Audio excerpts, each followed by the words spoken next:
السلام علیکم۔ وعلیکم وعلیکم السلام۔ حکیم صاحب، میں آپ کے درس بھی سنتی رہتی ہوں، کائنڈلی میری تھوڑی سی باتیں سن لیں۔ جی سب سے پہلی بات یہ ہے کہ میں ایک ریٹائرڈ ٹیچر ہوں اور کرائے کے مکان میں رہتی ہوں۔ جی کیا بات کہی پلیز، ذرا تھوڑا سا اونچا بولیے۔ حکیم صاحب، میں ایک ریٹائرڈ ٹیچر ہوں۔ جی جی میری شادی لاہور میں ہوئی اور پھر میں لاہور آ گئی، تو میں 35 سالوں سے میں کرائے کے مکان میں رہ رہی ہوں۔ سسرال والے مجھے حصہ نہیں دیتے، بڑی پریشانی ہے۔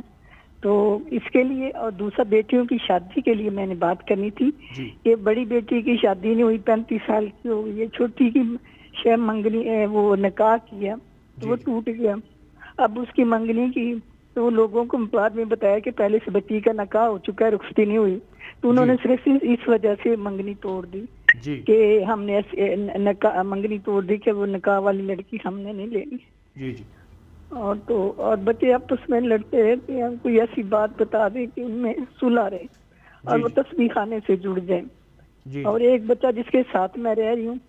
وہ پہلے اس کا کاروبار ٹھیک تھا، ایک دفعہ میں آپ کے ساتھ بھی آئی تھی تو آپ نے اس کو تھپکی دی تھی انشاءاللہ تمہارا بڑا کاروبار چلے گا، تو آج کل اس کا کاروبار کوئی صحیح نہیں جا رہا، تو اسی پہ ذمہ داری دونوں بہنوں کی، باقی بچے لیتے ہیں، ایک باہر ہے، ایک شادی کر کے 1 سال کے بعد لیدا ہو گیا، ایک پہلے ہی لیدا تھا، تو ماشاءاللہ 4 بیٹے ہیں جن میں سے ایک بچہ میرے ساتھ رہ رہا ہے، اس پہ ہی بہنوں کا بوجھ ہے، میاں سب لیدا رہتے ہیں، تو یہ ساری مشکلات ہیں۔ پھر دوسرا میں نے آپ کا درس سنا تھا، وہ روحانی کلاسز سنی تھی، سو ہم لگا لیتی ہوں، اکیلی جی ہوتی ہوں گھر میں، بچے ادھر ادھر کام کرتے رہتے ہیں، تو وہ میں نے حروف تہجی کا اور ایک آپ نے حضرت آدم حوا اور ہاروت مروت کا ایک بتایا تھا، تو میرا دل چاہتا ہے کہ روحانی کلاسز میں جو بھی وظیفے آپ بتاتے ہیں میں سنتی رہتی ہوں، اور کیا گھر کے کام کر لیا اور یہ کر لیا، شروع سے کتابیں پڑھنے کا بڑا شوق ہے، پڑھنے پڑھانے کا، تو اگر کائنڈلی آپ نے سب چیزوں کی اجازت دے دو تو بڑی میں مشکور ہوں۔ ٹھیک ٹھیک، ان چیزوں کی اجازت ہے، آپ کر سکتی ہیں۔ ایک عمل میں آپ کو بتا رہا ہوں محترمہ، آپ کے مسائل اولاد کی شادیاں، جب انسان کی اولاد بڑی ہو جاتی ہے تو پھر اپنے غم بھول جاتا ہے، اولاد کے غم ہی اس پہ غالب ہوتے ہیں۔ تو ایک تو اولاد کی شادیاں، دوسرا ان کا فیوچر، مستقبل، نصیب، مقدر، تیسرا گھر کے مسائل، گھریلو الجھنیں اور گھریلو مشکلات اور پریشانیاں، یہ ساری چیزیں آپ چاہتی ہیں ختم ہوں۔ پھر ایک کام کیجئے، صبح شام صرف ایک بار سورۃ یاسین پڑھیے، ایک بار سورۃ یاسین پڑھیے، ہر مبین پر 7 بار سورۃ قریش پڑھیں گے، جب بھی مبین آئے تو اس کے بعد 7 بار سورۃ قریش پڑھیں گے، اور پورے گڑ گڑا کے، تصور کے ساتھ، توجہ کے ساتھ، یقین کے ساتھ، اعتماد کے ساتھ، درد کے ساتھ 7 بار سورۃ قریش پڑھیں۔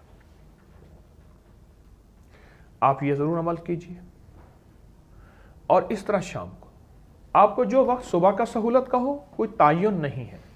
اور جو وقت شام کی سہولت کا ہو کوئی تعین نہیں ہے، صبح اور شام یہ آپ ضرور کریں۔ اب جب صبح شام یہ عمل کریں گے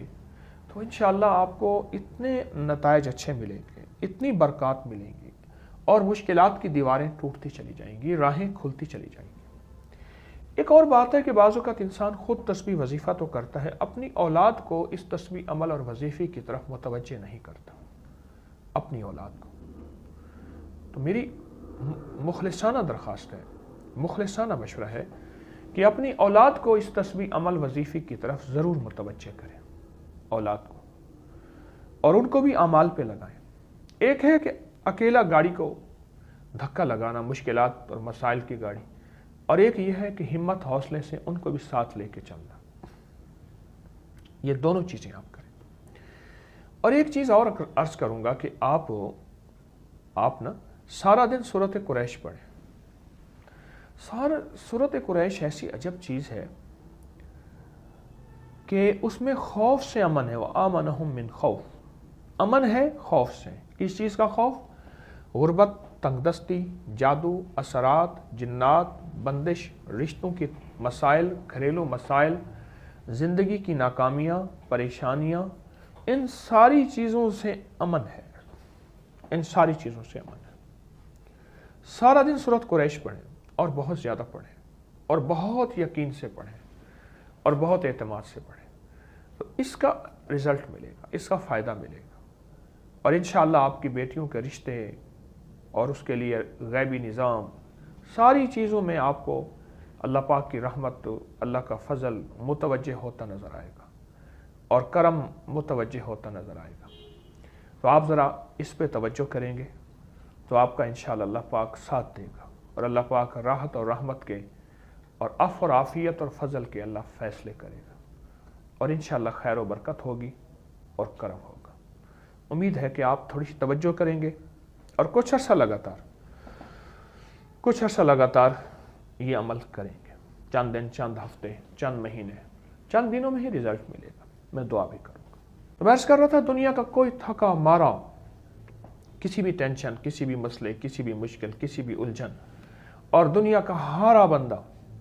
اس کو صرف کہیں کہ تو 10 منٹ دے دے، 10 منٹ دے دے،